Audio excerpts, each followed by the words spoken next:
Hi, good afternoon, everyone. I see Rajat Chabra. Welcome you all on the today's webinar organized by the Committee of Members in Industry and Business on the topic of deduction under Section 80JJAA and the tax issues related to startups. The Committee of Members in Industry and Business was formed with an objective to consider the matters affecting majorly relating to the career planning, professional ethics, and other related matters, to consider various ways and means to enhance the participation of the members in the affairs of the institute, to provide employment service both for the benefit and members seeking employment in industry and the prospective employers, to explore and develop fresh avenues of employment of members in the industry.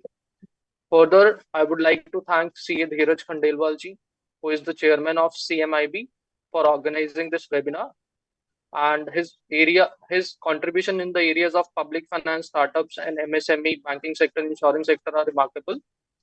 He's also involved in the offering advisory services on accounting system and accounting principle, etc., and their conformity with the Indian International Accounting Standards.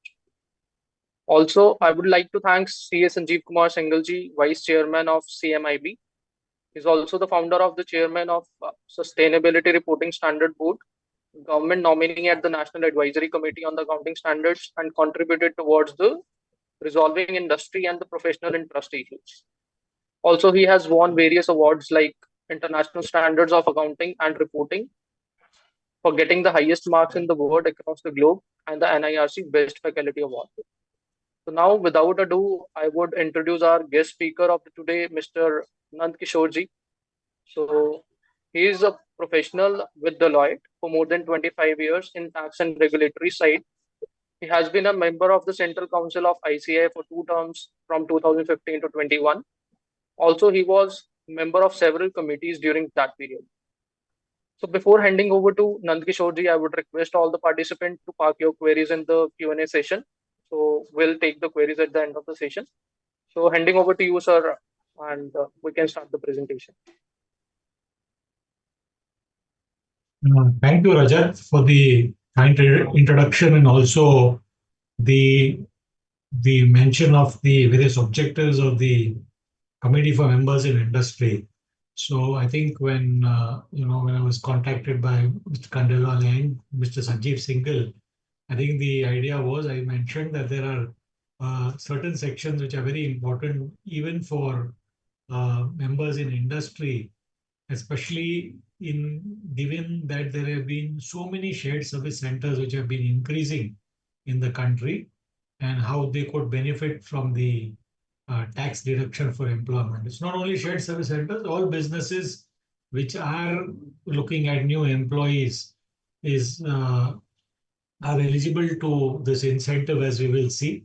And of course, in the later part of my presentation, I plan to cover the issues relating to startups. Startup, as you know, Startup India is one of the very key objectives of the government. And we have now a very, very vibrant startup culture in India with so many unicorns and sunicorns and everything else which is coming in. And this is also an area where a lot of our members have floated startups. I remember Dheeraj Khandelwal being very active in promoting the entire startup area as well. And therefore, some reflections so as to the various issues which engage startups is something also that I will be covering. So both are equally important topics, and I plan to take you through these topics in some amount of detail, some amount of questions, etc.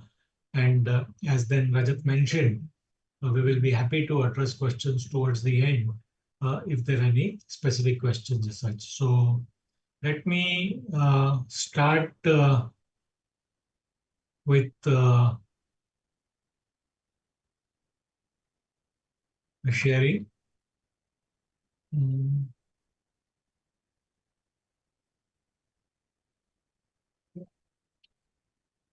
Rajat, is this visible? Yes, sir. Is it? Yes, sir. We can see. Great.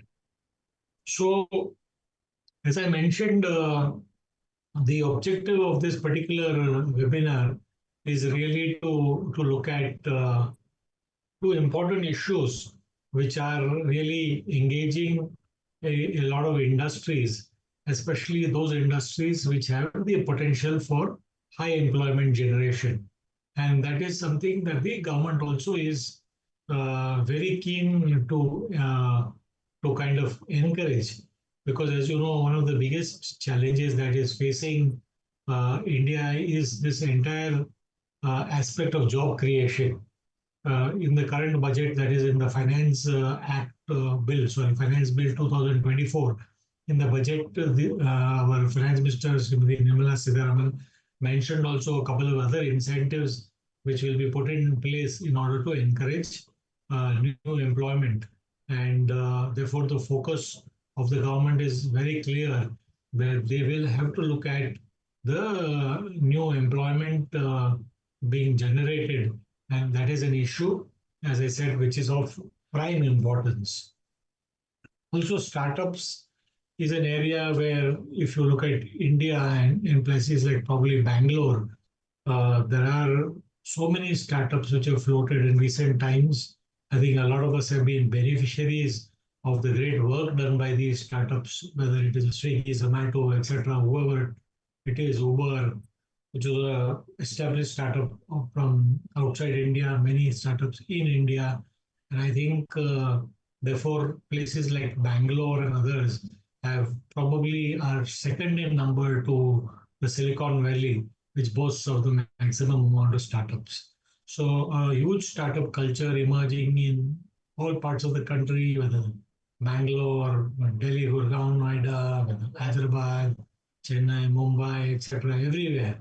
And that obviously leads to the government also framing policies for some of these startups, recognizing the importance of the startups and the fact that they can contribute to employment generation, which is a common theme for both our both our kind of provisions that we are going to deal with today, the ATJJA and the ATIAC, which are both dealing with employment specific kind of incentives as such.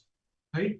With that brief introduction, let me now go into the specifics of both these deductions and how uh, both companies which are part of industry as well as taxpayers or the tax heads of companies, etc., would benefit from looking at these provisions and then benefiting the company from the deductions that are possibly available.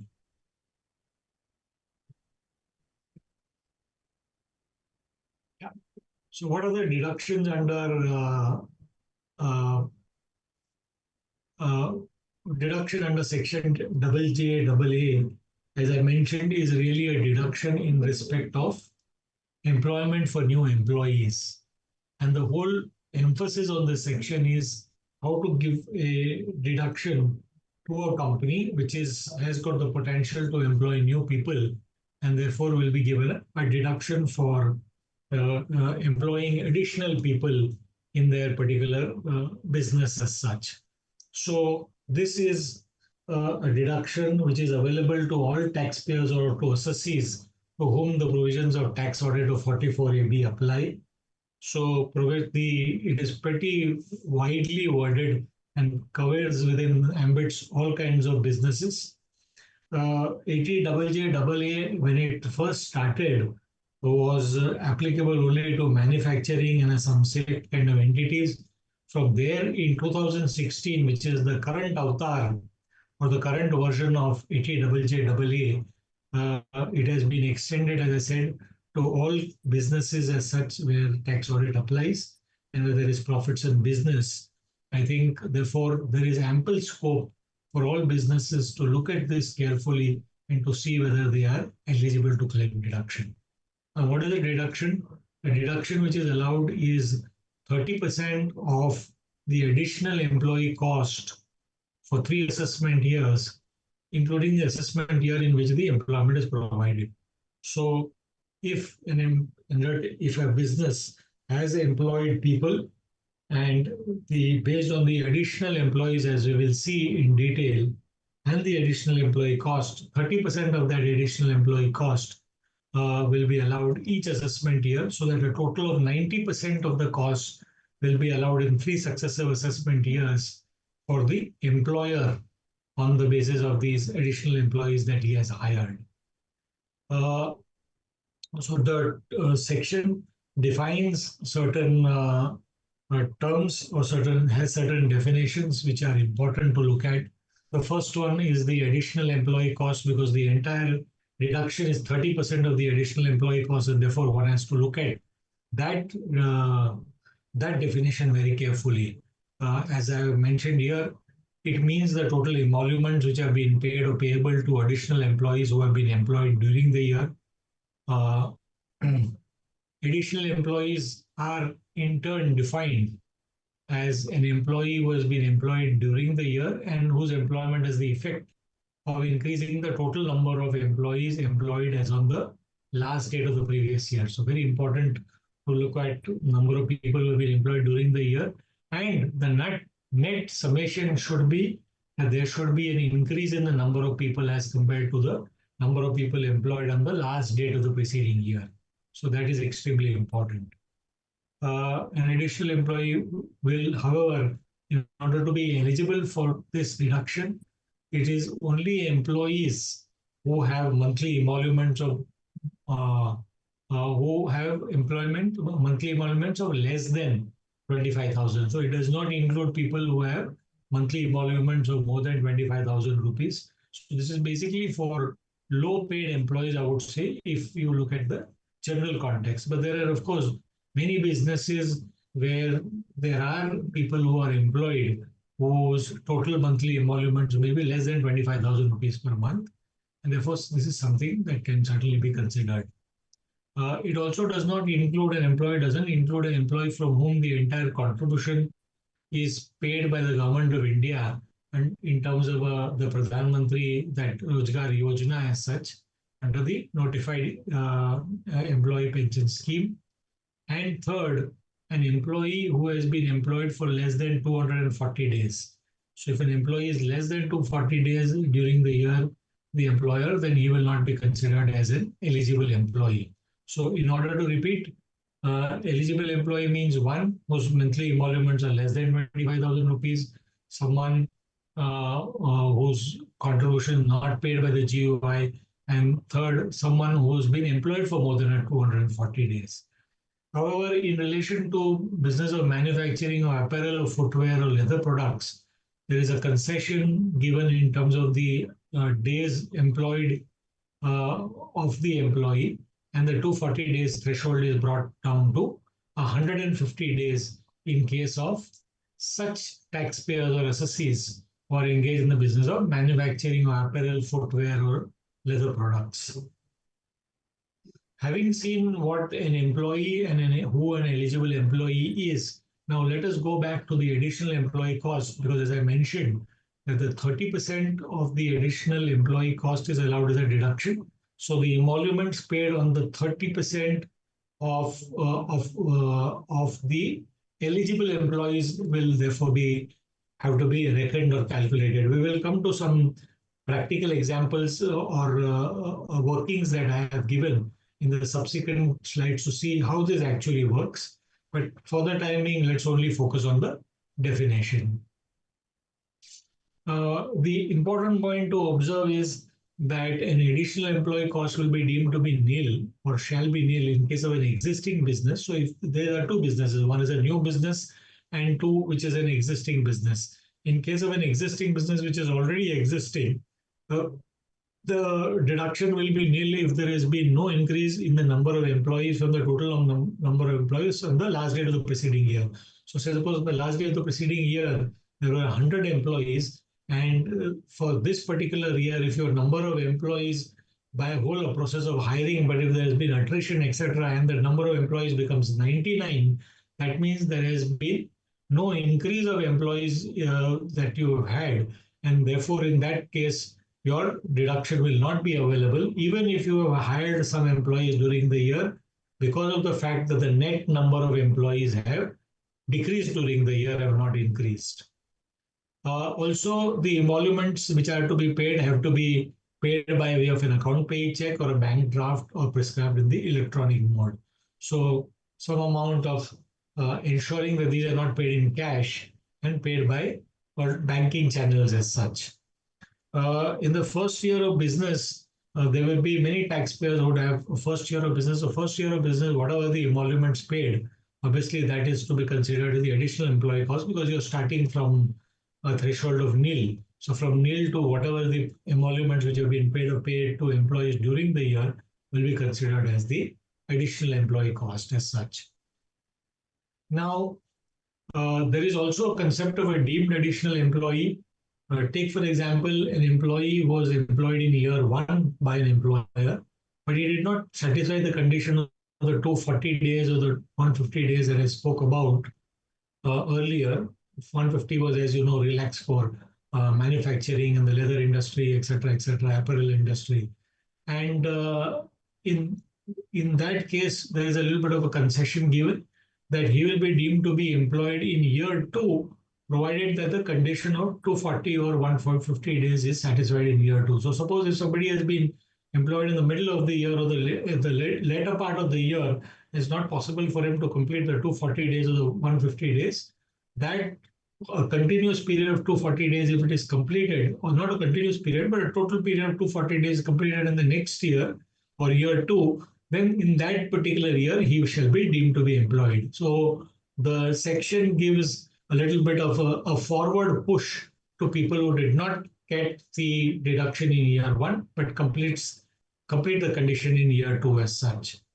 Emoluments have been widely defined to mean any sum paid payable in lieu of employment, but does not include contribution to pension fund, provident fund, other funds, and lump sum payments like retrenchment, compensation, leave encashment, etc., paid at the time of termination, superannuation, VRS, as the case may be. So something which is not periodical benefits is excluded, and contributions to PF also are excluded. To pension fund and PF are excluded. Other than above that, anything that is paid in lieu of employment by whatever name called by, say, DNS allowance, any other allowances, etc., is all aggregated for the purposes of considering the emoluments. And this is important because they should not exceed 25,000 rupees per month, failing which the employee will not be an eligible employee as such. Then moving forward to some things which could provide for the deduction not being allowed, some of the conditions. And some of the conditions where deduction will not be allowed is if your entire business is formed by a splitting up or reconstruction of an existing business. This is very clearly seen to be a tax avoidance provision. It is there in most Chapter 6A deductions, which are given to an undertaking as such, because the whole idea is that you should not have a business which has been formed by an existing business and you who did not get the deduction or whatever. You kind of split those business, reconstruct business, and bring them to an existing business, to a new business, so as to claim this deduction is something that the taxpayers, the tax administration does not have in mind. What they want you to do is they want you to increase the overall employment of of potential in the country and help in creating that employment as such. And that is why any kind of tax avoidance measures in terms of splitting up or reconstruction is not allowed. There is, of course, an exception for circumstances which are mentioned in section 33B, and those are normally those ones which we refer to as acts of God, which are because of typhoons and hurricanes or whatever, floods, earthquakes, etc. So in such circumstances, 33B used to provide for some kind of a rehabilitation allowance. And in those kinds of businesses, because of that, if something is been rehabilitated or because of that reason, something is being split or reconstructed, then that is not a problem. Otherwise, you cannot have a business which is formed by splitting up or reconstruction of business. Secondly, the business also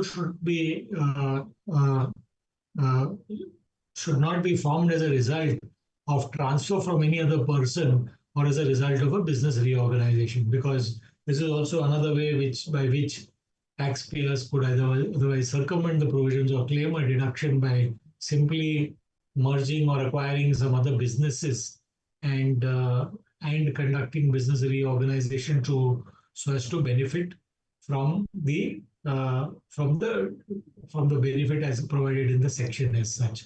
So this is important to note. We will look at certain controversies in relation to the business reorganization because there can be many business reorganizations which are purely commercial and justified. The idea of the section is not to restrict all businesses which have gone in for a reorganization. It is only to restrict the number of employees who have moved over from an existing business as a part of an overall reorganization or transfer as such.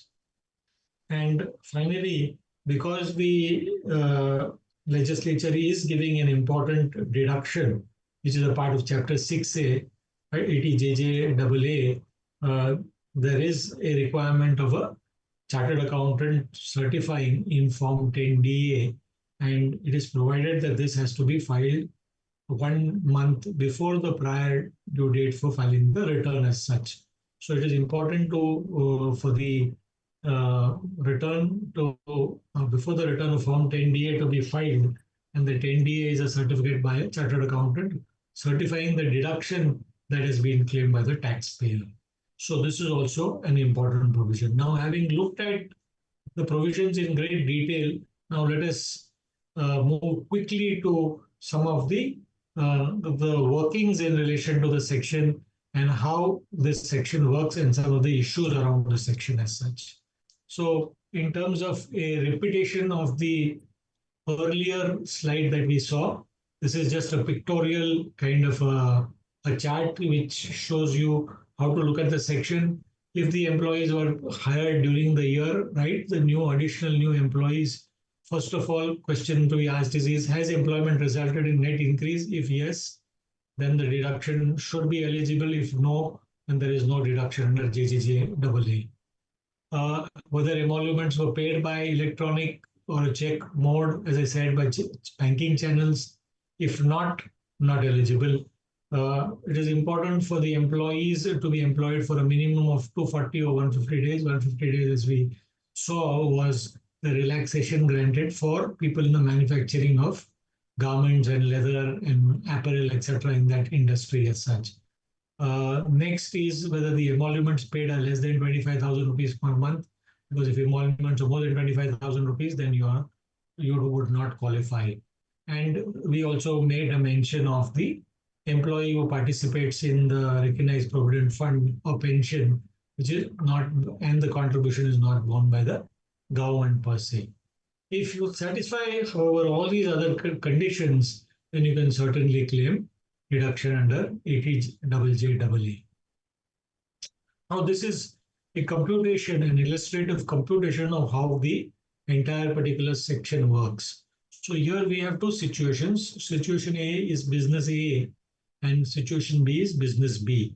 So in this case, as we can see, there is an opening count of people or employees of 200 and 300 as on the first day of April 2024. Both these cases, there have been additions of 50 people, 50 new hires. In case of situation A, there is 20 people who have left or they have attrited. In case of situation B, 70 people have left the company, as a result of which the closing count of both situation A and situation B is different. The closing count is 230 in case of situation A and 280 in case of situation B. Now, as I explained, one of the very fundamental prerequisites of the section is that there should be a net increase in the number of employees as such. And as you can see, in situation A, there is a net increase of 30 employees, and therefore company A or SSE A can claim the deduction, whereas in case of SSE B, there is a decrease of number of employees, and therefore he cannot claim the deduction as such. This is largely because of the fact that during the year there has been a higher amount of people who have left the company as opposed to those who have joined the company as such. Now, how will the deduction work? Let us suppose these 30 people in the case of situation A who have joined the company And if the additional employee relating to these are, say, 90 lakh of rupees, if it is 90 lakh of rupees, the total cost of these employees and reduction under 80JJAA can be claimed 30% for 3 assessment years, as I mentioned, 27 lakh, 27 lakh, and 27 lakh. And therefore, as I mentioned earlier, the section provides for a deduction of 90% over total employee cost over a period of 3 years as such. So 27, 27, and 27 will be allowed in all the 3 years. Important that in the first year, once this claim is quantified, then in the next 2 years, it should be basically consequential. And it is like a deduction which runs for 3 years per se. Uh, Clearly, this requires a lot of onus of documents to be maintained, and also for a chartered accountant who is going to be certifying the Form 10DA, it becomes very important for him to look at the various documents that he will be examining before giving that particular certification, which becomes mandatory in order to claim the deduction as such. So one would have to look at all the HR records to see what was the count of employees at the beginning of the year and then at the end of the year, dates of joining and resignation and retirement, because the entire uh, eligible employee is based on whether he has completed 240 or 150 days as such. So that becomes important. Emoluments paid, payable, and their components, whether that is something that is less than 25,000. Employment letters, date of joining, cost to company, if there is a contribution to PF and superannuation fund that can be excluded. At the same time, if it is a part of that government scheme, which is the Prime Minister's Yojana, then it has to be, then he is not eligible. So because of all that, all these things are to be really looked at. Resignation letters, emails for people who have exited as such. Uh,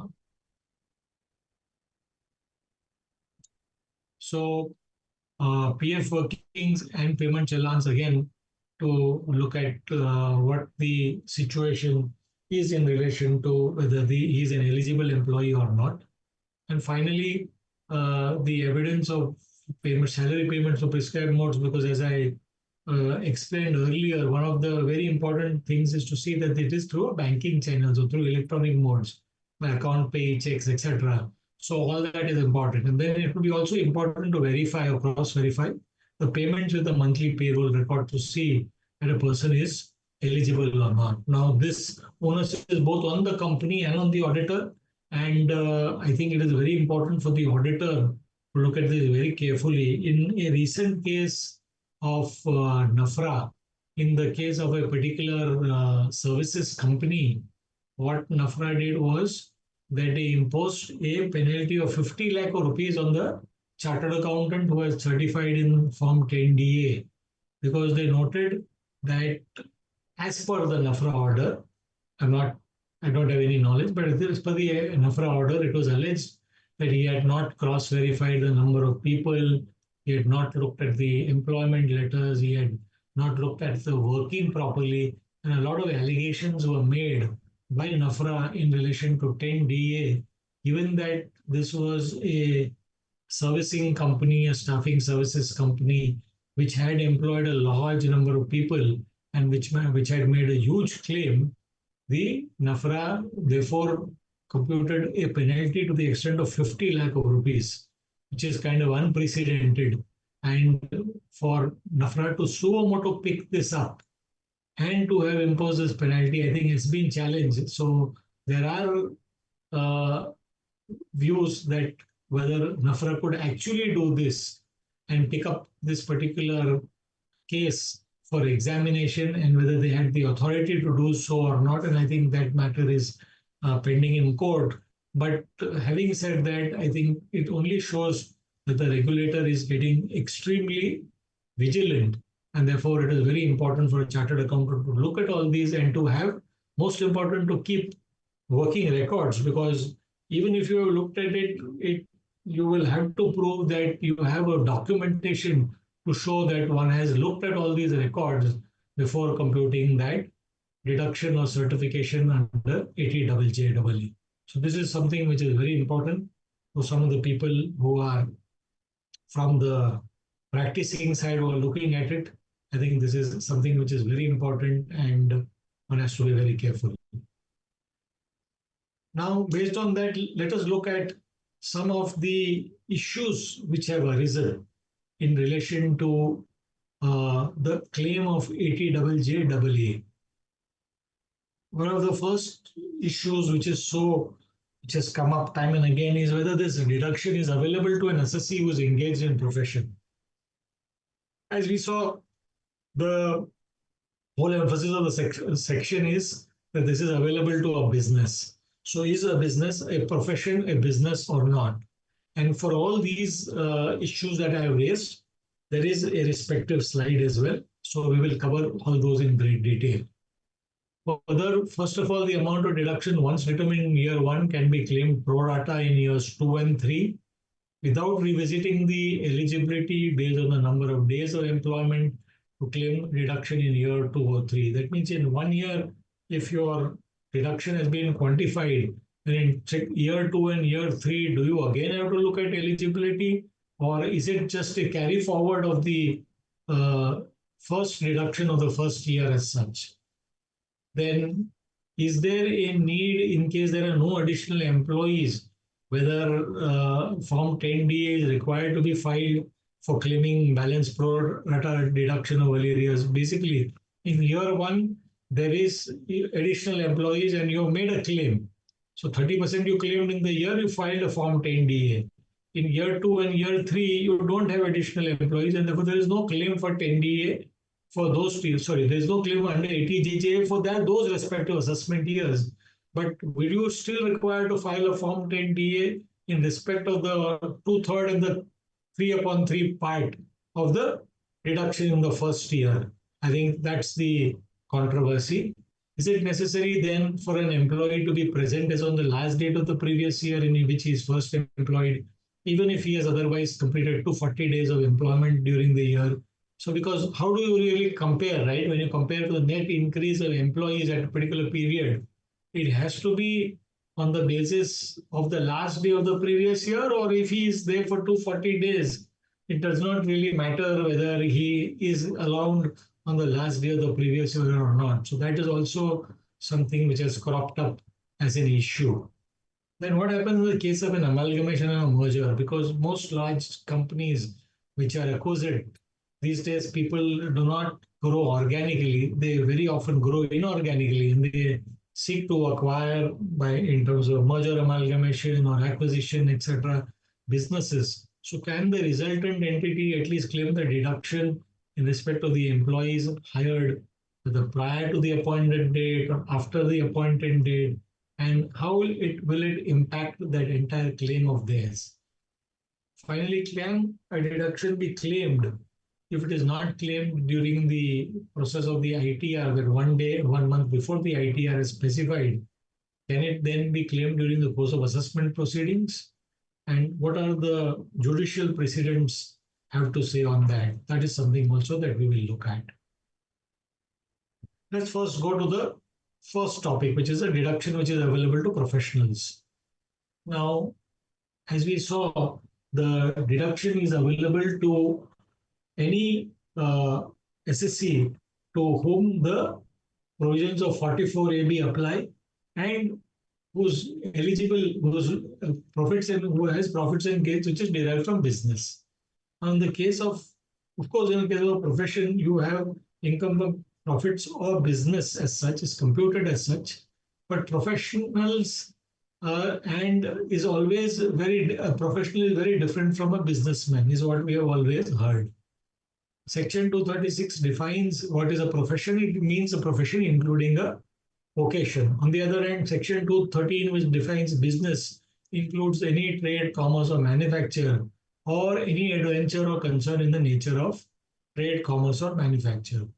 This clearly doesn't include profession per se, and therefore the question comes up that is a profession to be considered as a business? However, if you look at the explanatory memorandum into the Finance Bill 2016, if you remember, I mentioned that whilst this 80JJAA was in existence earlier, I think the Finance Bill 2016 gave it a completely new look by prescribing different conditions, relaxing conditions, making it very liberal as such. And that is the version that we have been looking at from 16 onwards to 24 and 25 now. So what it said was, with a view to extend this employment generation incentive to all sectors, it is proposed to provide a deduction under the provision shall be available in respect of cost of employees whose total emoluments are less than 25,000 rupees per month. So if you look at the first line, it says to extend this employment generation incentive to all sectors. Basically, therefore, what was intended by the legislature and the explanation which was given in the memorandum was, the idea is that this is aimed at generating employment, and it's an incentive for generating employment, and therefore we are happy to extend it to all sectors. Earlier it was limited, as I said, only to manufacturing, etc., all businesses and all sectors. And therefore, clearly in terms of objecting if that achieving that objective, we have many professions where clearly the number of people who are employed year after year is probably even more than some industries as such or some businesses as such, because the services sector is growing very, very rapidly in India, and the services sector contributes to a very significant chunk of the GDP these days. As we have seen in recent years, agriculture has declined, the share of agriculture, and share of services has taken a huge boost, with India becoming very proficient in the services sector as such. So based on these objectives of amended 80JJAA, is it possible to contend that the deduction is available to associates engaged in profession? If you ask me for my view, I would be a little hesitant to claim a deduction for a professional, because I think a business does not clearly include profession per se, and that has been held by the Bombay High Court in this famous case of CIT versus Lalubhai Nagardas. There a stockbroking entity one made a claim that they should be considered as a professional. This we have used this citation very often, especially in relation to the limits for tax audit, because as you know, there are different thresholds based on which a tax audit applies to a business and to a professional, and there is a clear distinction made between them. And the institute's guidance note on tax audit, etc., always cites the decision of Lalubhai Nagardas, who believe that a professional is very distinct, because the professional activity is an activity which is based more on manual skill, on skill, mental skill, and skill, as opposed to a business which is not required to have that kind of manual skill or physical skill or mental skill, which is required in the case of a profession. Professions, the oldest professions have been that of medicine, of accountancy, and many other similar professions which are well known, and of course those which have been notified. But there is clearly a distinction between what a profession and what a business is in terms of all these rulings. So my view would be it may be a little difficult. However, based on the explanatory memorandum, one could make a claim and make a clear disclosure so that there is no question of the claim being falsely made. If there is a mix of a profession and a business, especially if in a private limited company, take for example, one is providing consulting services or any other kind of services, and if there are also sales of products, so there is a mixing of business in the sales, there is embedded sales are embedded to a service as such also, then in that case, then you may have a much better chance, because there is a business also being carried on as opposed to a pure professional activity which is being carried out. So the answer again to the question is, yeah, deduction could be claimed by professionals based on the explanatory memorandum. If you look at some of the judicial precedents, there have been, especially even in the NAFRA one, I think the NAFRA case also never really commented on the fact that probably it was a company which was engaged in services and not in the business as such. So Probably as far as legislature and the tax administration concerned, they also seem to be happy to give this deduction as long as there is generation of employment. Then the second question which comes up is whether the deduction in determined in year one needs to be retested for 240 days employment condition in years two and three. And to the point, as I mentioned here, the plain reading clearly says that the section provides for a deduction of 30% of the additional employee cost, which is incurred in year three, but which is like a block of 3 years, year one, year two, and year three. And Section 80JJAA is silent on the requirement of continuous employment. So it does not really require that you have to have this continuous employment of people once they have met the threshold of an eligible employee and an additional employee, and therefore they may not necessarily need to be employed in year two, year three for the deduction to be allowed, because your deduction is already crystallized in year one. Year two and year three are just follow up assessment years, which is in the scheme of things that it is deferred deduction which is allowed over a period of 3 years as such. The Bangalore Tribunal can be also looked at for giving some support to that argument, because it said that the provision could not be interpreted to mean that, and sorry, they said that it has to be interpreted to say that this is available for 3 assessment years commencing from the assessment year relevant to the previous year in which the employment was provided, and provided that such workmen should continue in employment for all the 3 years. So they said that there is no such condition. It cannot be interpreted as you see the judgment says, and therefore it is not necessary that they should be in continuous employment for all the 3 years. In the year one, if that deduction is crystallized, then you will get it automatically in years two and year three. Then we move on to the next point of the Form 10DA required for claiming the pro rata deduction of earlier year if no additional employees during the subsequent assessment year. Now, if you look at the Form 10DA talks of, as you can see here in this form, that the 30% of the amount to be quantified in the previous year, in the first year in which you make the claim. And they also have a claim for years two and three, the immediately preceding previous year, which is number two, and number three. So the year one, two, three, all three are actually mentioned in the form as such. And though the section really requires that, as we discussed just now, the deduction to be crystallized only in year one and doesn't really require two and three any really claim on part of the taxpayer. However, given the form as such, I think it may be advisable for taxpayers to file Form 10DA even in the subsequent 2 years when pro rata deduction has been claimed, because that is the assessing officer may otherwise reject your claim on the basis that the Form 10DA is not filed, because the quantification of the 30% will happen in this Form 10DA, though you may not have any claim otherwise during that particular relevant assessment year, but the quantification will be seen in 10DA. So in this particular 10DA for the second and the third year, though there may not be an original claim, the carry forward claim will be there, and that will have to be quantified in the Form 10DA, and therefore Form 10DA should ideally be filed by the taxpayer. Does the employee have to be present on the last day of the previous year if 240 days are otherwise completed?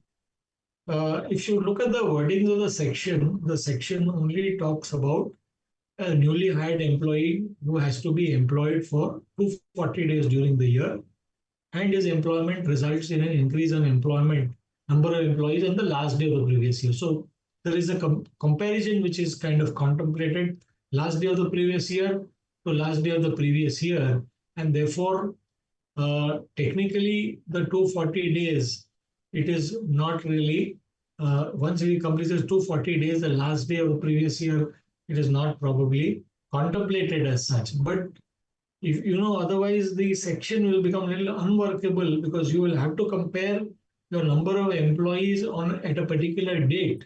And given that this has to be done from the last day of the previous year of the earlier year, I think we it is important to see the last day of the previous year whether that employee was present or not, in order to at least determine whether you are eligible for the claim per se or not.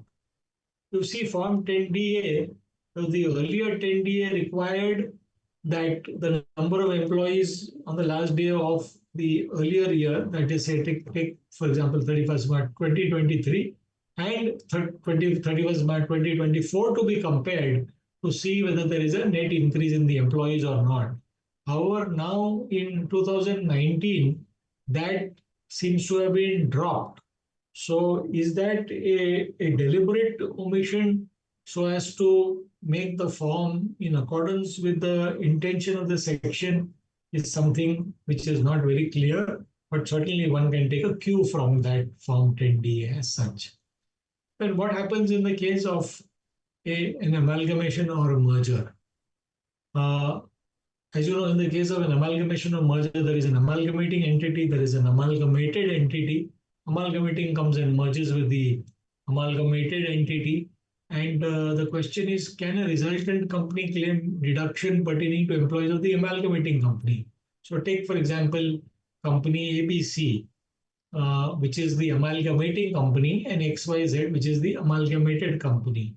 Now, if ABC had 80 employees and it goes and merges with XYZ, then what is the, I mean, we have on the right hand side of this deck or slide mentioned, say take ABC, which is proposing to amalgamate with XYZ with an from effect from the appointed date of 1st April 2024 under a scheme which is approved by the NCLT. Number of employees hired 80. Now, can the resultant company claim deduction for those 80 employees? I think clearly no, because there is a specific restriction which says that if, since the amalgamation will result into a transfer of business, there is a restriction under section double 80 double J double A 2B, which says that, you know, if it is business is acquired by the SSC as a result of any business reorganization, it will not be allowed. And therefore, clearly on the 80 employees, you will, should not be eligible for the deduction as such. What happens to the resultant entity, whether they can claim a deduction of new employees which are hired by the amalgamating company after the appointed date? Sorry, so in the case of resultant entity, ABC, of course, goes out of existence. So whatever it may have claimed in the earlier year, it will be eligible. Now it is no longer a taxpayer, so it will not be eligible.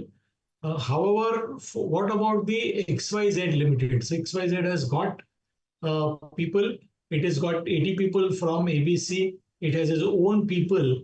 And then when it calculates the additional number of employees, should it consider the employees of ABC also, or should it be ignored?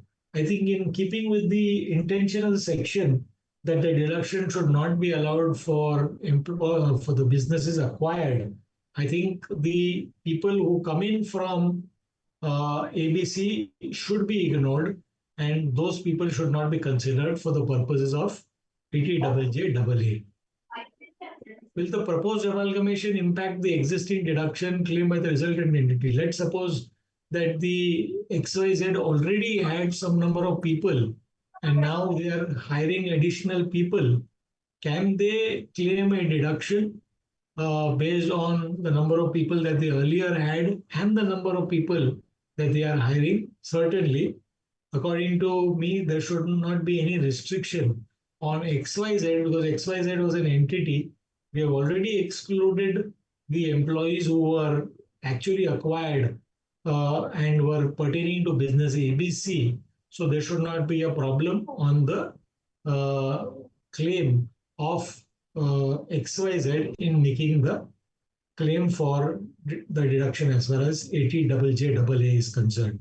Of course, at the end of the year, that is on April 2024, or whenever when first the 31st March 2025, one will also need to note that both the employees of XYZ and ABC will have to be combined in order to see the deduction for the next year, because 1 year you excluded because of this acquisition of business, but in the year two, clearly both the entities will become employees of ABC employees will become employees of XYZ, and therefore you will have to combine both of them and look at the deduction based on the combined number for 31st March 2024.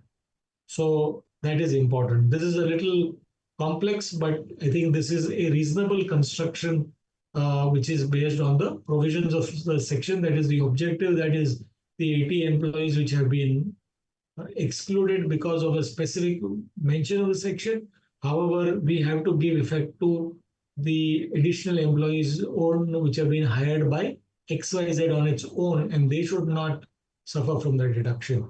Another view that could be also looked at is when they say, is the business acquired, it only talks of a new business, and whether the entire business is acquired as a result or has come into existence as a result of this entire reorganization. Can one say that it is only when a completely new business comes into existence as a result of reorganization that the deduction is not allowed? And in all cases where there is already a business and you acquire another business so that the business grows, then this restriction will not apply.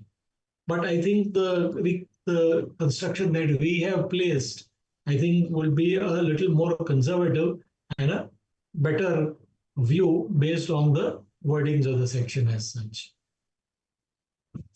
Then what happens if the deduction if Form 10DA is filed belatedly?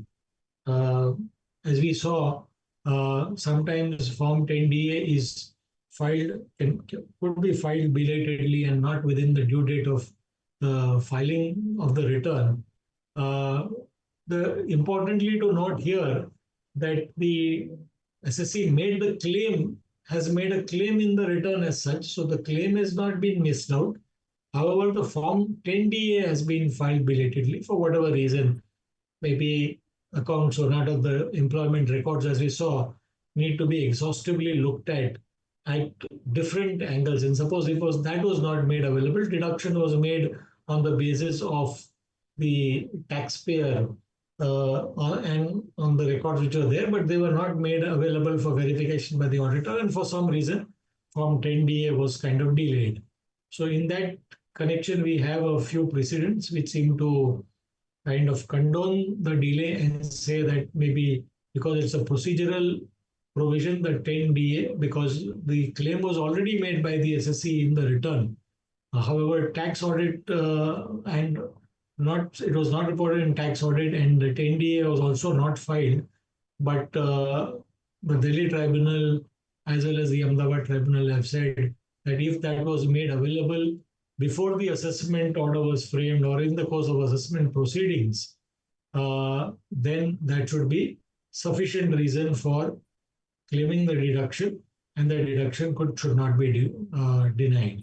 Similarly, Madras High Court said that when the auditor signed the Form 10DA within stipulated date, however, acceptance and uploading of form by the SSC was done along with the ITR. As we said, we had to do it 1 month prior to the ITR date. But suppose if it was done along with the ITR and beyond the prescribed due date, in that particular year, there was also circumstances of COVID involved. And therefore, in that case, Madras High Court clearly said the delay had to be condoned. So the very fact that you have missed the opportunity of filing 10DA 1 month in advance as is required should not be fatal to the claim of the deduction under 80JJAA. We then move on to another controversy on whether deduction can be claimed during the assessment or not. So here in this particular case, there we looked at somebody who had made a claim and filed the return accordingly, but did not enclose the audit report as required in Form 10DA of a chartered accountant. However, in this particular case, what has happened is that the deduction has not been claimed in the return at all. And what is sought to be done is that the deduction is sought to be made during the claim in assessment proceedings as and when the assessment was taking place. So, as mentioned here, deduction under section 80JJA is allowed only when a report of accountant is filed within the prescribed time, and the prescribed time is on or before 1 month prior to the ITR filing due date, as prescribed by section 80JJA2C, and the claim is preferred in the ITR. And section 80A5, as you know, clearly provides that for some of the section 10A, etc., and chapter 6A deductions, that you have to make that claim within the particular timeline. Otherwise, the deduction will not be allowed. And the original ITR was filed within the due date specified under section 139(1) of the Act, that is provided under section 80AC. So, because of section 80A5 and because of section 80AC, if you have not made a claim during the return or by a 10DA, as we saw, could be considered even if filed later. But if the return you have not made a deduction, then both these provisions, 80A5 and 80C, may come in the way of claiming the deduction. And for that, one can look at these decisions of the Bombay High Court as well as the decision of the Kerala High Court, where in the case of the Bombay High Court, which would be the jurisdictional high court for taxpayers in Maharashtra, uh, here SSC had made a claim under section 80IB 10 in the return of income. However, he had he had not made a claim, sorry, and my apologies, not made a claim. And therefore, he then made a claim during the course of assessment proceedings. However, all the lower authorities held, and the High Court also confirmed the stand that now Section 80A5 makes a very specific requirement of filing your claim uh, within the ITR date and within the due date of filing the return. And if that has not been done, then the claim could not be granted. The taxpayer had relied on a Supreme Court ruling in the case of Getz, where earlier, if you see, the courts, both the Supreme Court and the Bombay High Court has held in earlier proceedings, normal proceedings, that the assessment is only a continuation of what has been filed in the return, and therefore, in case of claims made for deductions, other claims made, one could make a claim during the course of assessment proceedings, and that could be allowed. And that, ultimately, what is the objective of an assessment? The objective of an assessment is to assess the actual income of a taxpayer. And if you remember the old circular way back in 1943, the CBTT had said that one should not take advantage of the assessee's, inability or say inadvertence in not claiming a particular deduction. And therefore, if one files some details or assessment or a deduction later on during the course of assessment proceedings, then that should be allowed. However, here I think because of in those cases of both Getz and there was another ruling in the case of one Prabhu Chawla Industries, I think the that time there was no provision 80A5. 80A5 has come only in recent times, and therefore the Supreme Court did not have an opportunity. And the Bombay High Court, in this case of EBR Enterprises, held that those were decisions rendered in the past. Now there is a specific section, and because of the provision of the specific section, we cannot become lenient to the taxpayer, and the taxpayer would have to file along with the return, cannot be claimed during the course of assessment as such. Similarly, the Kerala High Court has also, in the context of ATP, said that a deduction under ATP cannot be claimed without filing a return as such. Then the question of 80 deemed additional employees, because as we saw, what is a deemed additional employee becomes very important in the context of 80JJAA, because very often it may not be possible to complete the 240 days or the 150 days in a particular year or in a particular year. So the question which arises is whether the condition of 240 days must be tested on a continuous basis over years 1 or 2, or on a standalone basis for both the years. So basically, the question is 240 in year one, 240 in year two, or can it be 120 in year one, 120 in year two? So that there is 240 days of on a continuous basis as such. So the better view is that what is required for a person to be employed for a period of 240 days continuously, and there is no criteria made out that a person has to be employed in any particular year or otherwise.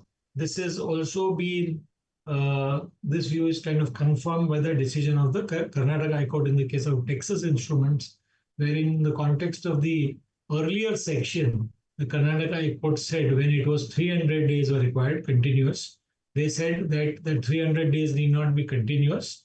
It could be over a period of 2 years, and in the year two, they will be considered as additional employees for year two as provided in the section as such. The question then which comes up is, can a deduction be claimed if there is no net increase in the employee count in year two? That means basically what has happened is that in the first year, your employees did not complete the 240 days. They completed the number of 240 days only in year two, right? So they were eligible, they will be considered as additional employees in year two. But take, for example, that even after they're being considered, there is no net increase in the number of employees. The net increase, there is a net decrease. Take, for example, then can you claim deduction on those employees because they would have been otherwise eligible in year one? There was a net increase in the employees. Only these people were pushed to year two because they had not completed 240 days, and their 240 days got completed in year two.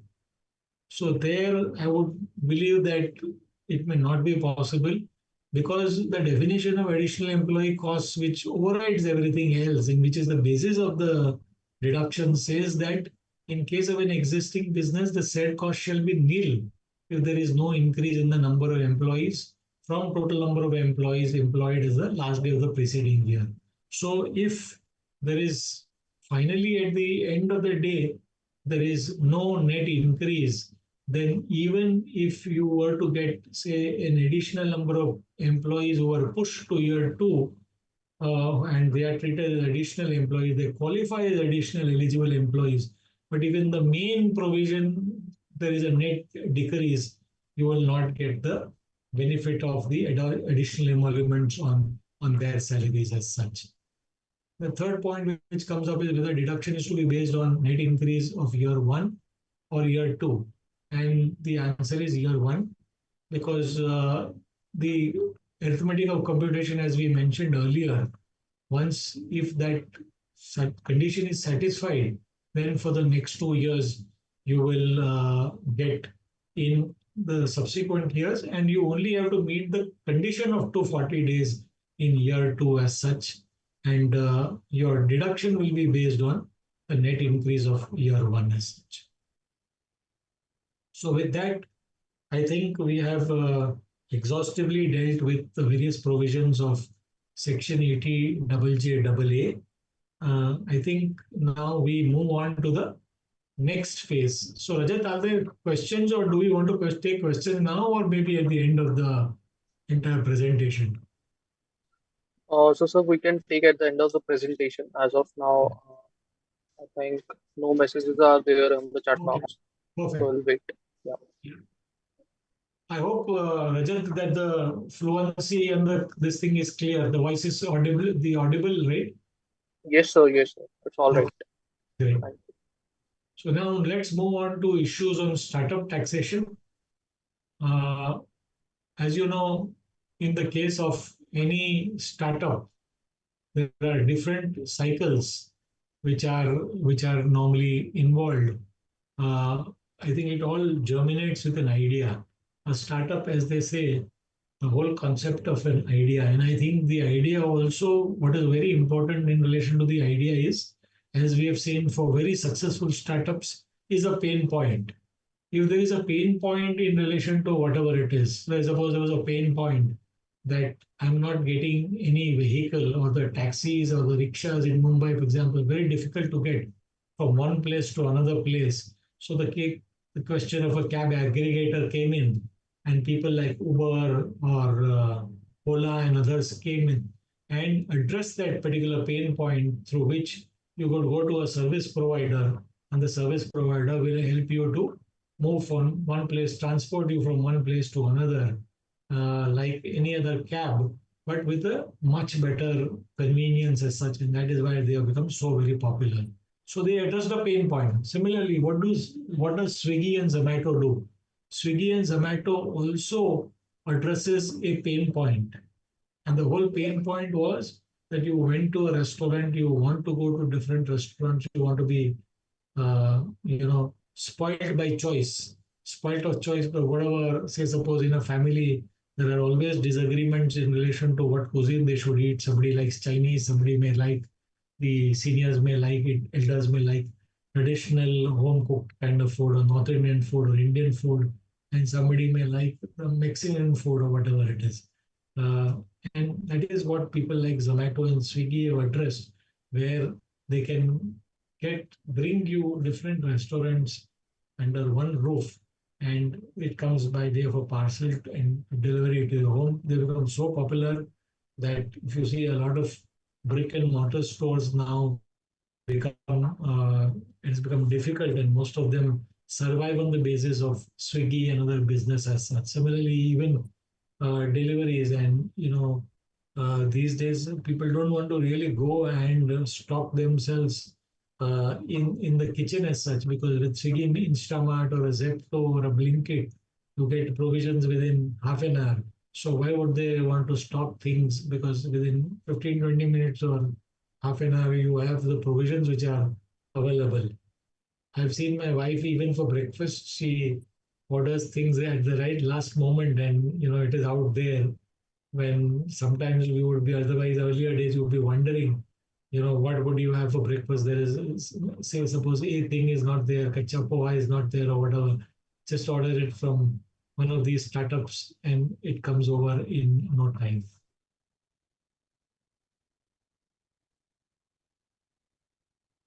I had to go to the consumer shop or a kirana shop. We had to be ready for it to open by 8:39. If it was not open, then you would not get your that day's breakfast. You would have to go for settle for an alternative breakfast. And the ease and the convenience and all that has been woven into an idea, as a result of which these startups are so commercially successful, whether it is Swiggy, Zomato, Zepto, Blinkit, Instamart, etc. Everything like that. So that's the first concept of an idea of a startup. After that, there is funding which is required, because if you want to replicate it on a mass scale over different locations, then obviously you need funding. You need to tie up with supply chains and logistic companies and everywhere, and that is why the funding comes in very handy as such. Then finally, you have a startup which is in place. You get the promoters, get people, that they get the talent. They then look at growth and expansion. How do we grow the startup from becoming, say, maybe a city player to a state player to a national player, and so on. And for this growth and expansion, you require funding. And finally, once there is a little bit of maturity which is involved, then obviously the founders and the various funds, the venture capital fund or the VC funds or angel investors whoever had liked the idea and who had funded this kind of startup would want to exit at a premium. Obviously, they want to make money out of that whole investment in risk and the risk appetite that they had in investing into a startup idea and exit it. So this is normally the life cycle of a startup. And why I have highlighted this is because a lot of the issues which revolve around tax are related to some of these stages, either one or the other, and that is what we will be looking at. Some great Indian stories. I mentioned Ola and Zomato. Clear tax again has been a disruptor in the tax professionals industry. Then there's Just Dial, which is very good, and Paytm, which, like many other uh, electronic payment aggregators and online payment aggregators, has made life so simple. I always, sometimes when I watch some of those YouTube videos and some of those YouTube videos come in, and I always amazed to see that, some of our neighbors, that is Pakistani neighbors, they always wonder at the kind of evolution of the online payment industry in India. And one example that they always give is that, when they go to a masjid or whatever, a religious place, even the beggars accept a Paytm payment.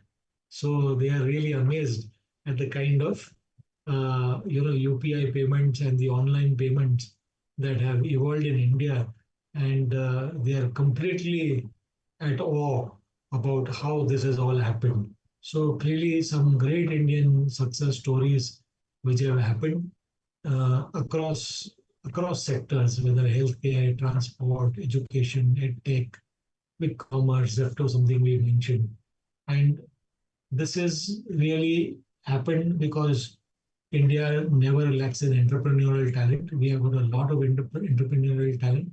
And these days, if you see a lot of kids, it's become fashionable for them actually to only start thinking about startups. They don't want to do anything which is conventional or to study properly, but always they are in search of being involved with the next big startup and with the next big thing which happens.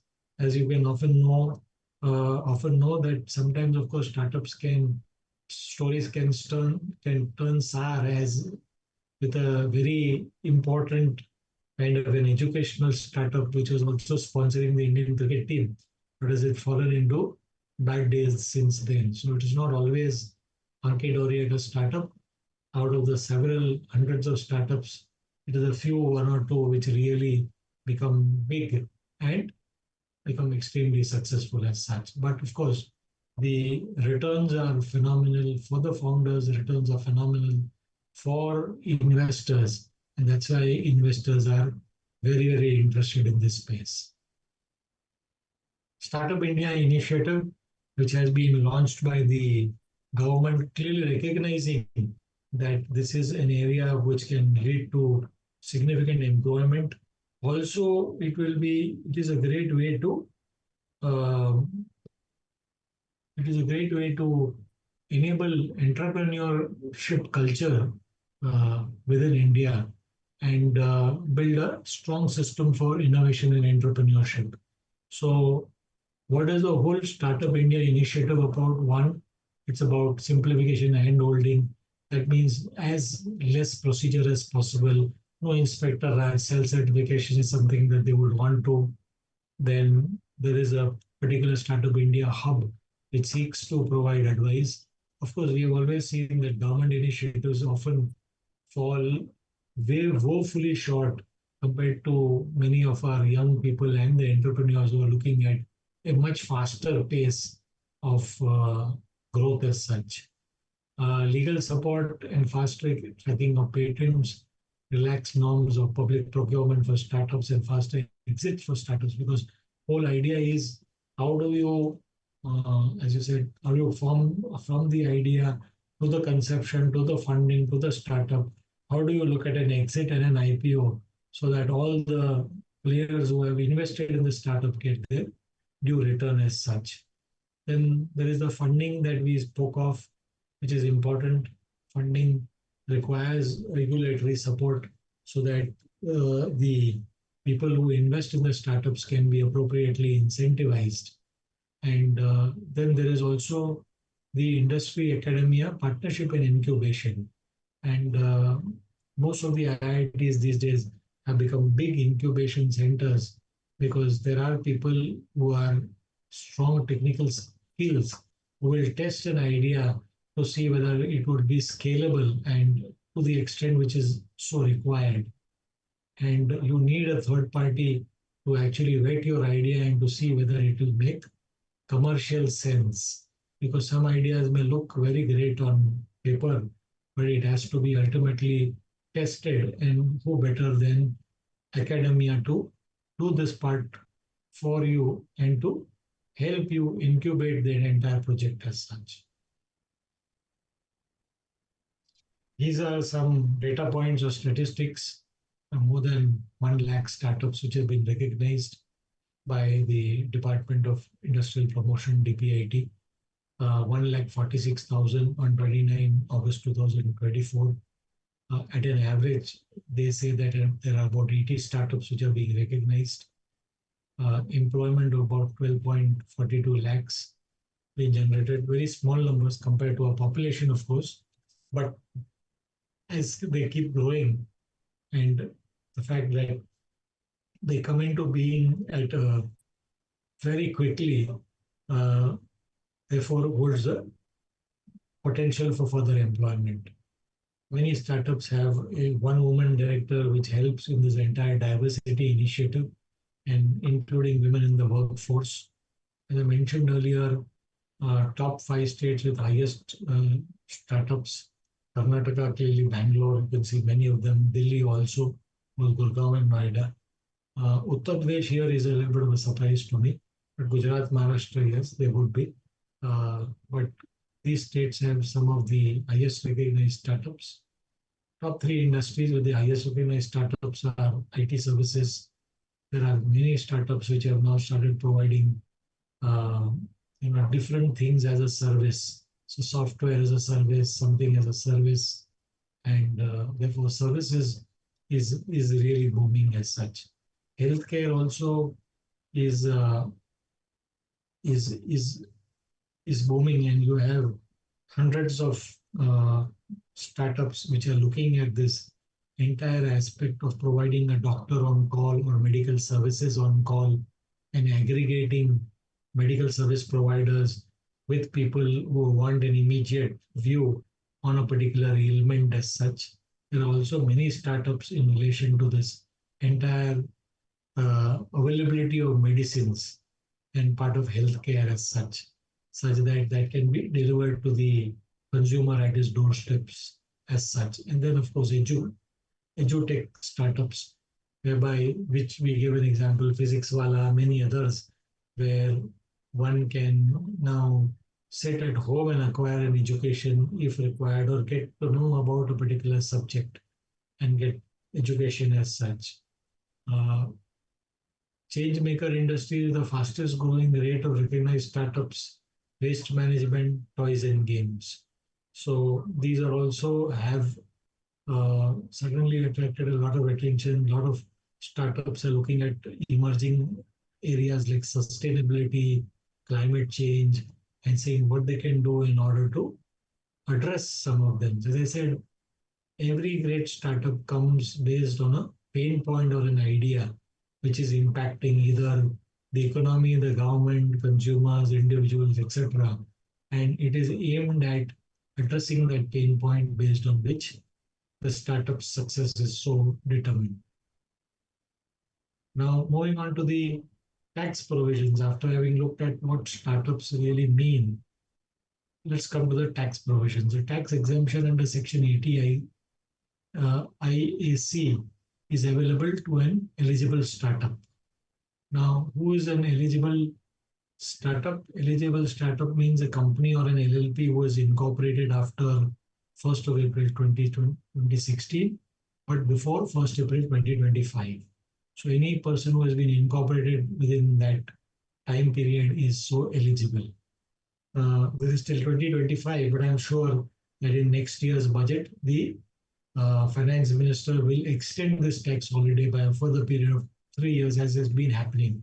It's been extended by 3 years, 2 years, because startup is such an important concept that the government can not ignore to give a kind of an incentive for a startup as such.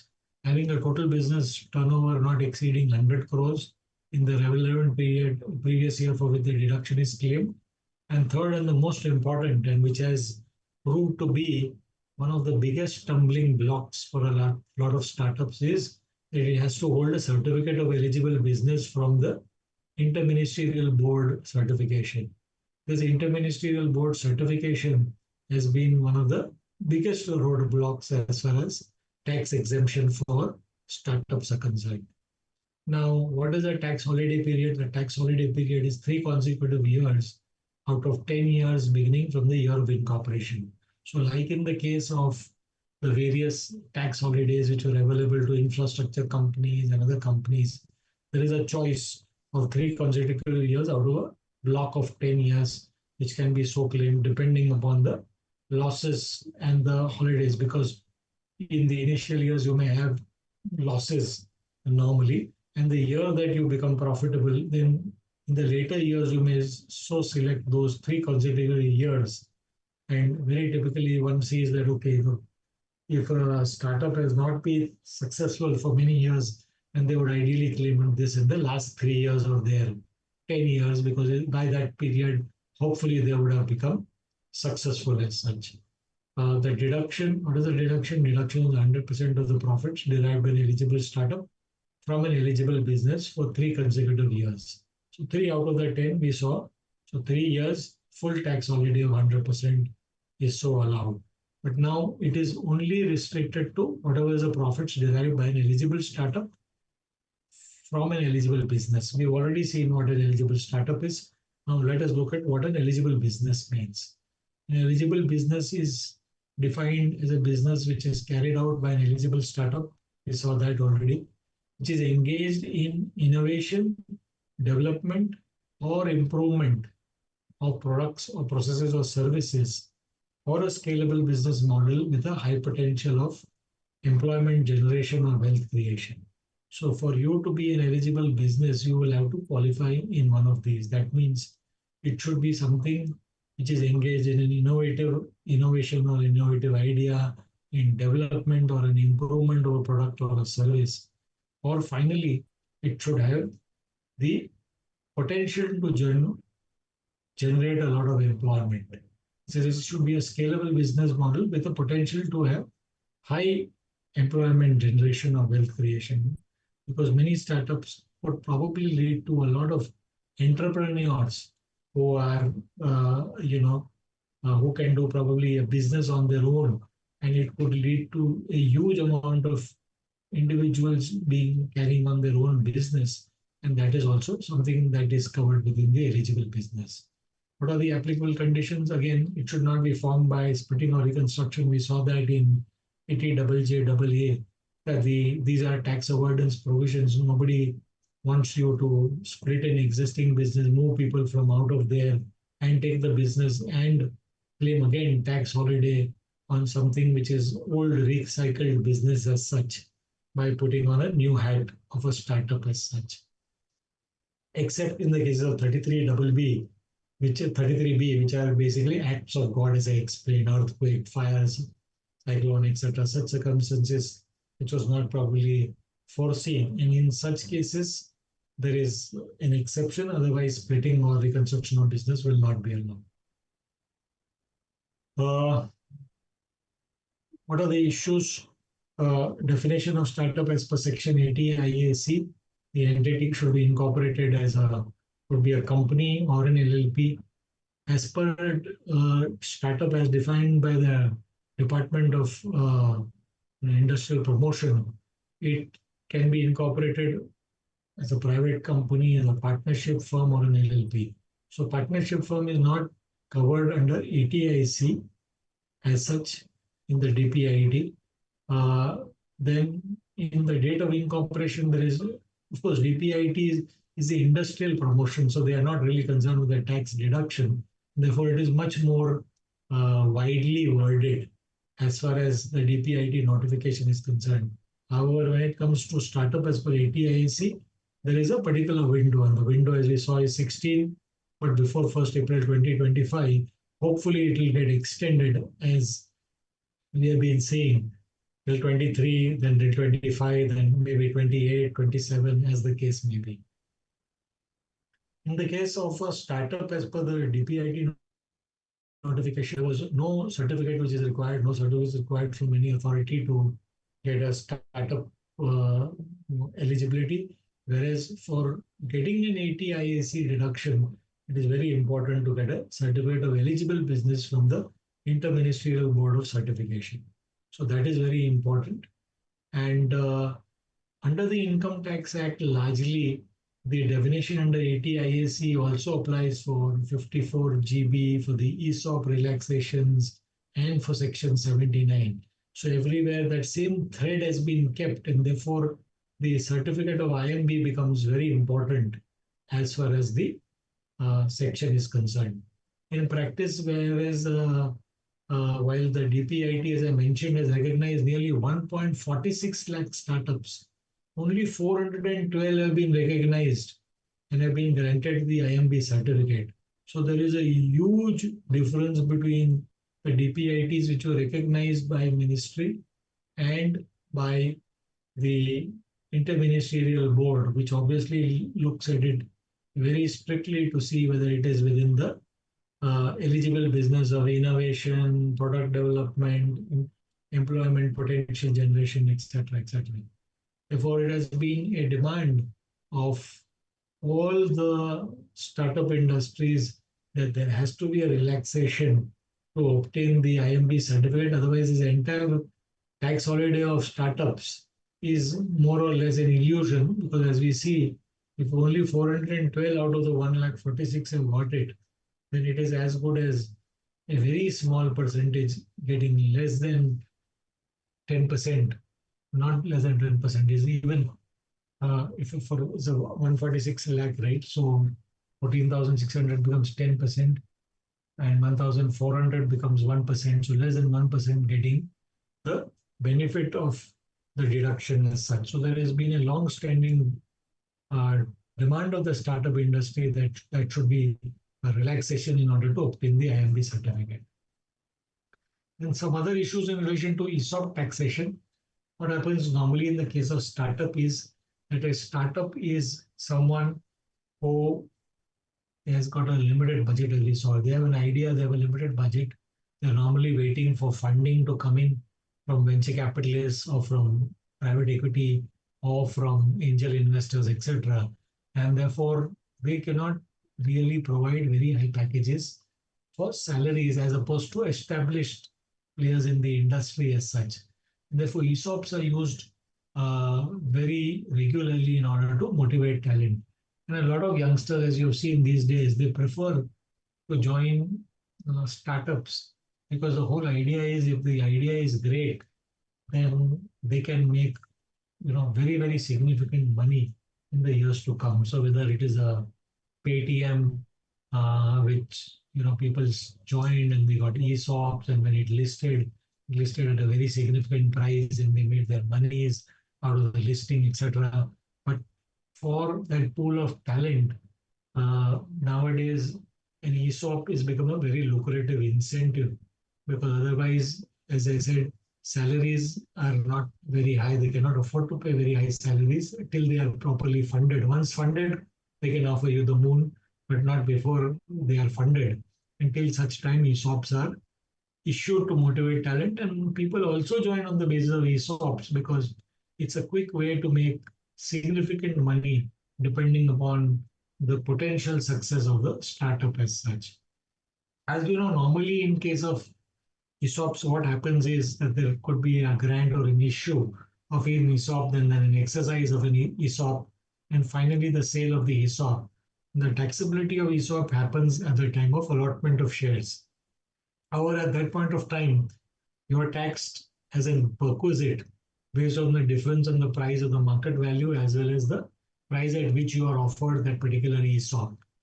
And at that point of time, you may just not have the cash for making the payment, the tax perquisite, because you have not really got a money. It is like a bird in hand versus a bird in the bush and not a bird in hand. You have not really encashed the money in order to get money in order to pay the taxes. So Finance Act 2020 has made a specific provision and made a specific provision called 192 IC, and here 1C, what it provides for is for deferment of taxation of ESOP perquisites, which are offered by eligible startups. Important point is eligible startups. Eligible startups are those startups which are recognized as per ATIAC, which also means the interministerial group. not the DPIT startup, but the startup which is recognized by the IMB as such. And in that case, the concession is that your ESOP perquisite, the tax that you have to pay on it, will not have to be paid deducted by the company or to be paid at the time of exercise, but it will be postponed to the earliest of the following three dates. That is one, 4 years from the end of the relevant assessment year in which the allotment happens. Two, if the sale happens, well, obviously, if the sales of the ESOPs have happened, then you will be in the cash, you will be in the money, and therefore you should be in a position to pay the tax. Or three, when the date on which the employee ceases to be an employee of the startup as such. So at that point of time, normally there would be a mechanism either that he defaults on it or there is an exit mechanism or a clause which is provided such that that encashment happens as such. The eligible startup or the employer shall be required to deposit TDS within 14 days of the happening of the earliest of these events. So whichever is earlier, 48 months, which is 4 years, date of sale, or date on which the employee ceases to be an employee of the startup, whichever is earlier, that time is given, that concession is given for an employee of the startup that the employer will deduct and pay tax in that year as opposed to deducting tax in the year of the allotment of the ESOP. So that is a significant ESOP relaxation for people in the startup industry. However, as I mentioned earlier, this is only restricted to those startups which have gotten IMB certification, and that is therefore the long pending demand of the industry that they should be covered or extended, that many more startups should be covered and not only limited to those which are certified by IMB. All the DIP, DAPITT, which is the 1,46,000 startups, also want a similar relaxation because they are in the same area, competing in the same area as such. Then carry forward for set of losses. Normally, Section 79 it provides for a restriction and carry forward of set of losses in the case of closely held companies where there's a change in shareholding and where the beneficial ownership and which is beyond 51%. So if 51% of more of beneficial ownership of a company changes hands, we know that the losses are then not allowed to be carried forward and set off. So that's the normal rule for carry forward and set off loss. However, a relaxation is available in case of eligible startups, which provides that business losses can be carried forward. One, of course, based on the fact that there is a continuity of 51% of the beneficial or voting power, or two, which is specifically available only for startups, where there is a continuity of 100% of the original shareholders. So if 100% of the original shareholders remain and your capital is broad based and new people come in and the shareholding changes significantly, however, if your original shareholders continue, then your business losses can be carried forward and set off.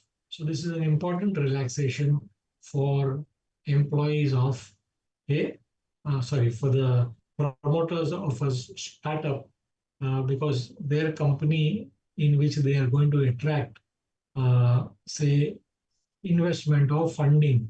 And as we saw typically that in the startup, there are huge losses in earlier years.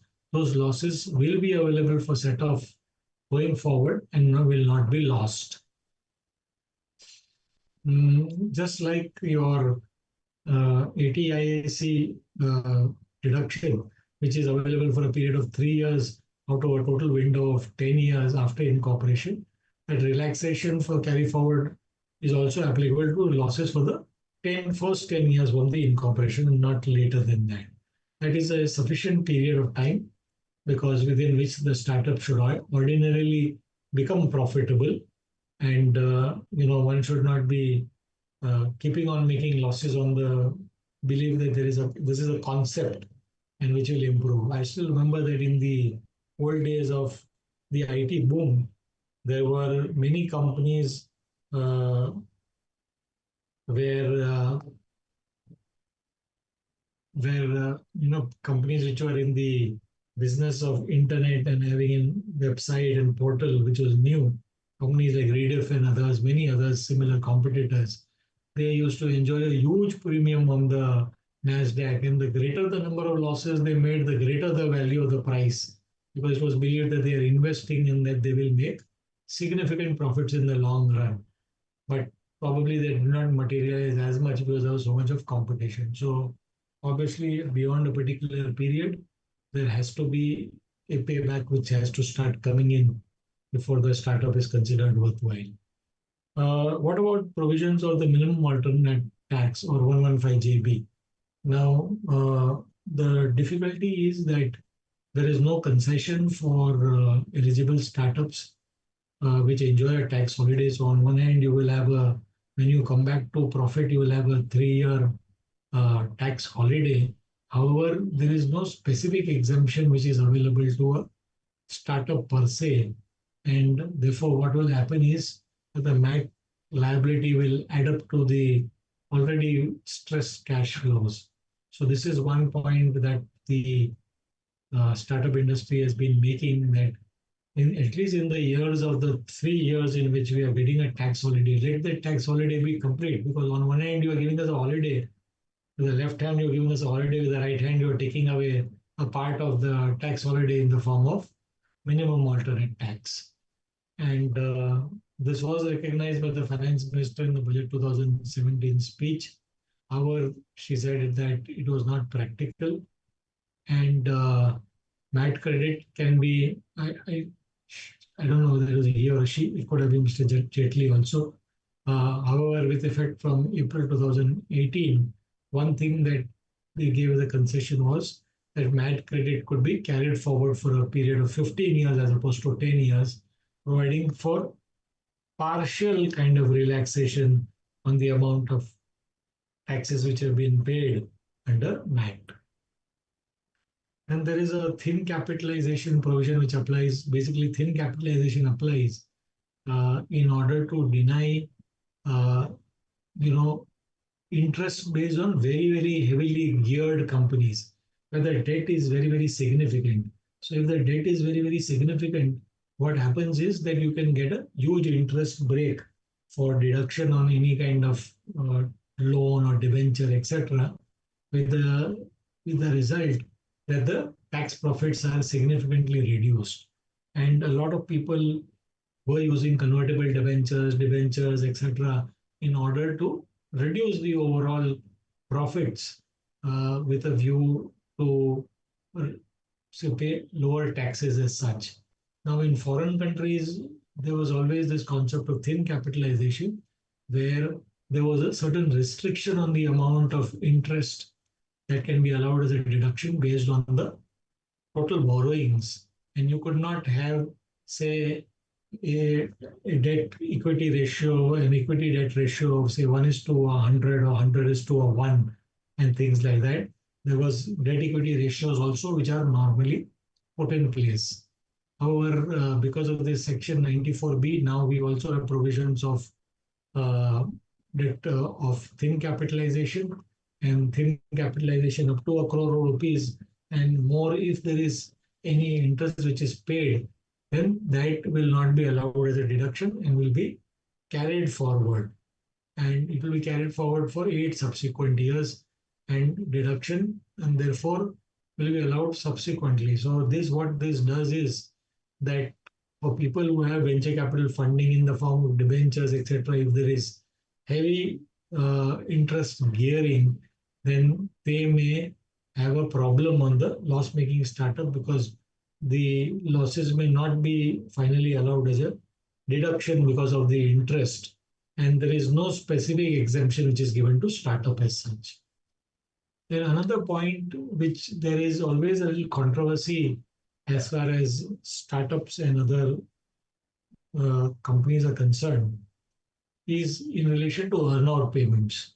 Now, what happens is earnout payments are typically calculated on the profit once there is an acquisition, and normally an acquisition happens because there is a very profitable business or a very successful business, and there is a certain amount of consideration which is exchanged upfront. Very often, the purchaser also wants to ensure that going forward also that this business will continue to be profitable. And therefore, in terms of the structure of the payment in relation to the entire consideration, it is so negotiated that there will be two components. That is a fixed amount component. Let's take example 50 crores is the fixed component.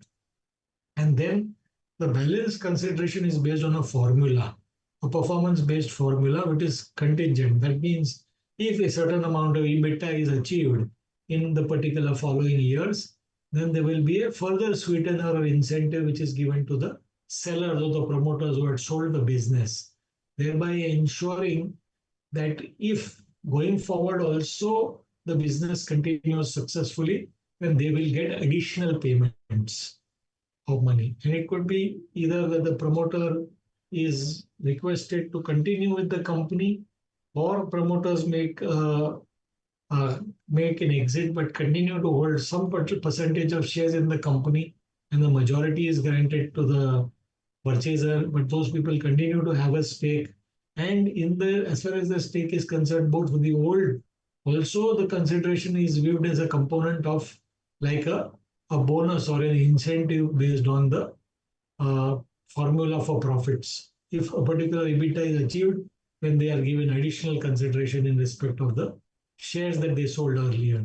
So in a case like this, what comes up as a problem is how do you calculate capital gains tax, right? Because capital gains tax, once the consideration is a gain on the transfer for consideration. Now your consideration of the fixed amount can be taxed, but do you determine whatever is the profit performance based or formula based amount, which may happen in year two, year three, year four? All those will be taxed in assessment year one as per the section 45 rate with 48. But how does that really, is that to be determined? Because your performance or whatever the consideration only will be received in year three or year four. Till that time, it is completely contingent. So how does one offer it for tax? And this has been a debatable issue in the case, first such case, which was of Anurag Jain. Mr. Anurag Jain, who sold the company, continued to be an employee of the company and was designated, I think, MD and running the business, though the business was actually acquired by a foreign company. And in that case, because of the facts, they said that whatever was the unknown payments that were received by Anurag Jain was more appropriate as salary, and they should be taxed as salary. Because, as I said, Anurag Jain continued to be a managing director of the company after selling his business as such. However, in some other cases, it has been held that the entire amount is to be taxed in the year of transfer and not in the future as such. Similarly, in some cases, in the case of, there are precedents to say that if in those years the payment is not received, in those years it will become a capital loss, but the consideration has to be taxed in year one. Recent judgment of this Bombay High Court in the case of Hemal Raju Shetty has actually held that maybe on the concept of real income, that this deferred tax amount payment is not taxable unless it is accrued or received by the transferor in that year.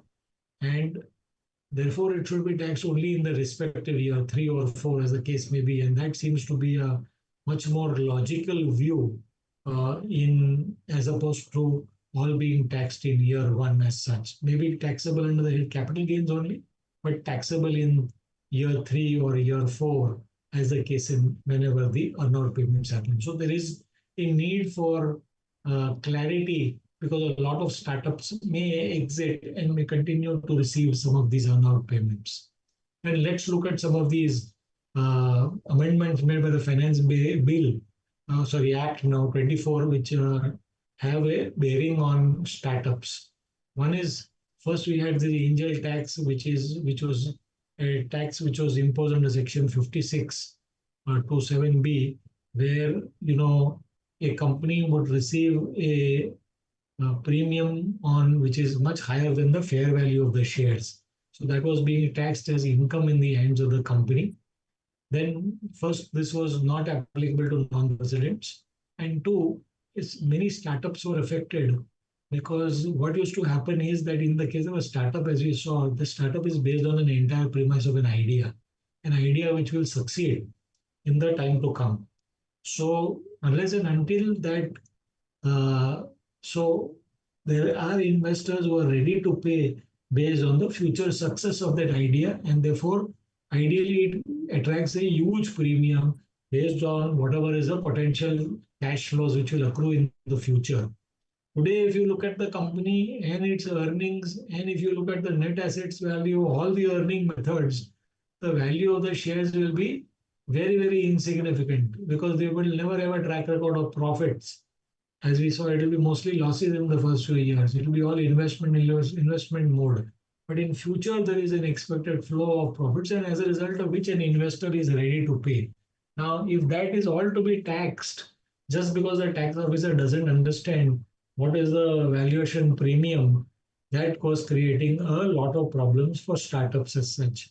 So there was a concession which was provided, of course, that you could issue, and the at the option of the SSC, a discounted cash flow method could be employed. But there again, companies, the assessing officers have not been accepting by saying that these projections are all bogus, that these projections cannot be so high by testing the projections, even if it was certified by a chartered accountant and a valuer.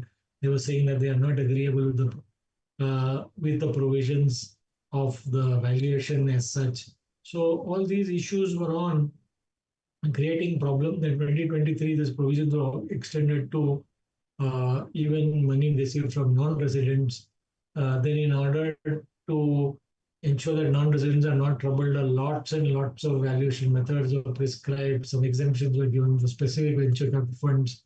So there was a complete mess. I think they realized that they created a mess, and therefore, in the finance bill for 24 and the Finance Act of 24, angel tax is now abolished for all kinds of investors, all categories of investors. So that's a very big relief for startups which were struggling with this angel tax, and many of them are already in litigation. Now, I think it is high time that the government also gives instructions to the tax department to accept the point of view of these startups wherever these are genuine startups, and to delete the additions, if any, made on account of Section 56 as such.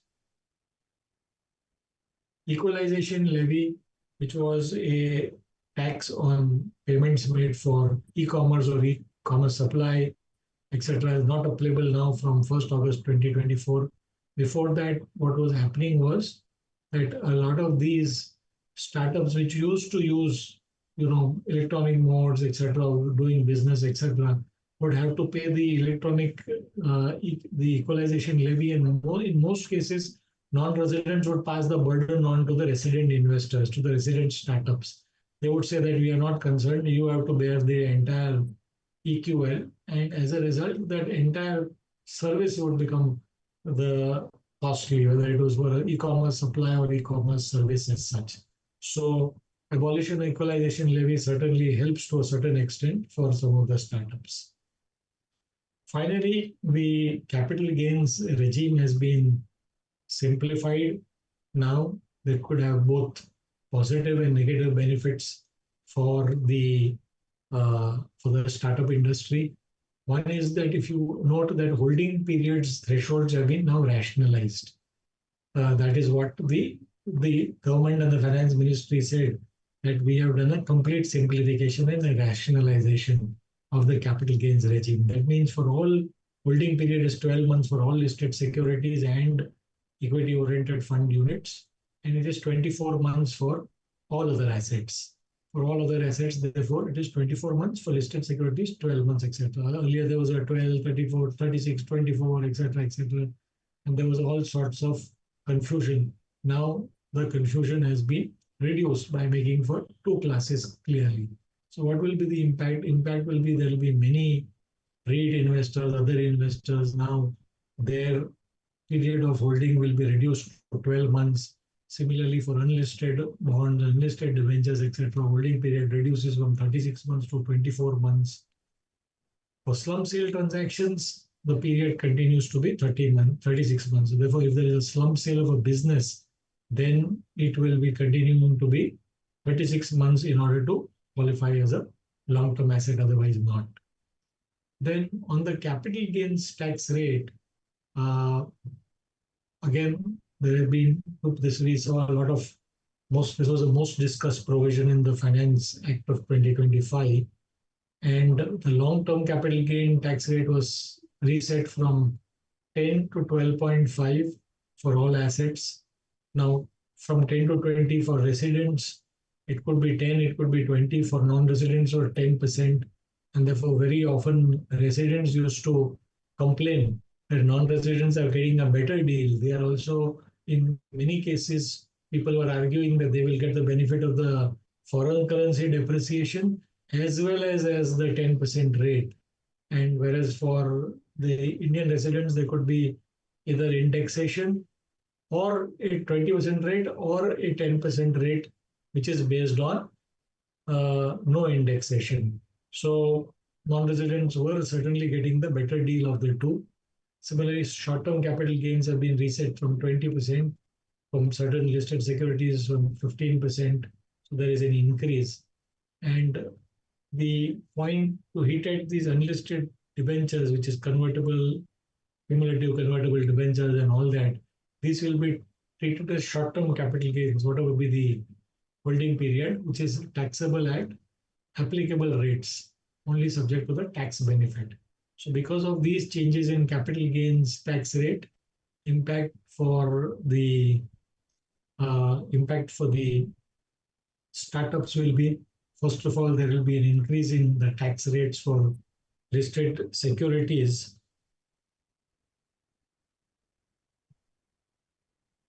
And as I mentioned, for some, it will be increased from 10% to 12.5% for all listed securities. For in other short-term capital gains tax, it will be from 15 to 20%, only in case of certain listed securities. Non-residents in unlisted securities now will have to pay higher capital gains because they were earlier permitted at 10%. And they were also permitted the benefit of the foreign currency depreciation, which now they will not. On the other hand, for long-term capital gains for residents in the class of assets have been where it was earlier at 20%, now it's been reduced to 12.5%. So this will give significant benefit because though indexation benefits has been removed, in many cases of shares in properties, there was very significant appreciation. In unlisted shares, there may not be that much significant appreciation. So a reduction in the rate of tax from 20 to 12.5% will be a good benefit, which will now be available to startups as well, right?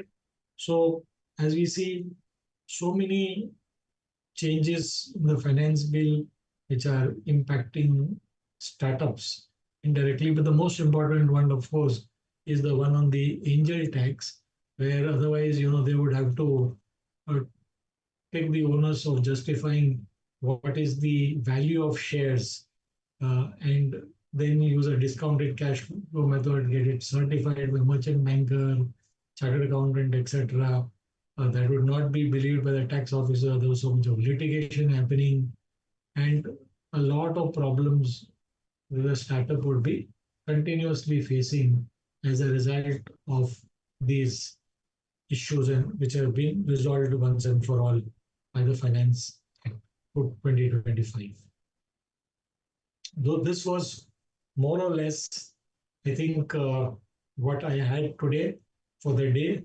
That is both deductions under 80JJAA, which is the employment incentive for new employees, and two, a complete perspective of tax issues and the tax regime for startups.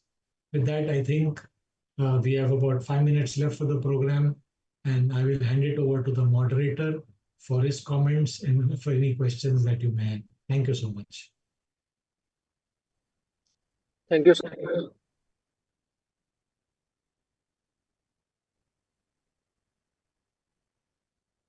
Hello. Few queries from the participants. Your voice So is one cracking a is bit, with Rajat. respect to 80JJAA. Hello, can you hear me? Yeah, for some time your voice was Hello. cracking, so maybe you Now, can repeat whatever you said. is it audible? Okay. So we have received two, three queries from the participants. So the first query was with respect to 80JJAA, and the query is, can the deduction under section 80JJAA can be claimed even if the salary is not paid? Because it is written in the section that whether the salary is paid or payable. Yes, I would think, yeah, it should be the criteria. It should be paid or payable, and therefore, even if it is not paid, it should be allowed. Payment is not a criteria. It is not like a 43B type of a payment. So the deduction should be allowed. All right, sir. And whether this will be available under the new tax regime also, Sorry? that the Yeah, deduction the is available under the deduction I new think tax is regime. available under the new tax regime also, if I'm not All right. mistaken. There is no exemption from a new tax regime in relation to 80JJAA. All right, sir. So the third one is while submitting the documents IMB, one has to demonstrate the process as an attachment. How one can submit in case it is a service. Sorry, I cannot hear you clearly. Can you please speak clearly a little bit? Just a second.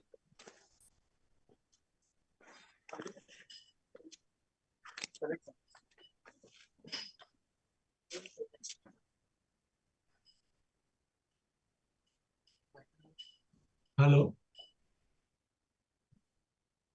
Is it better? Did you say anything? I did not hear. I did not hear any question. Still, it is not better. Yeah, this is better. Yeah. All right, sir. So we have a query with respect to another topic. So while submitting the documents, IMB one has to demonstrate the process as an attachment. How one should submit in case it is a service. Why should there be a problem in submitting if it is a service? Because service is also a part of an eligible business. Na?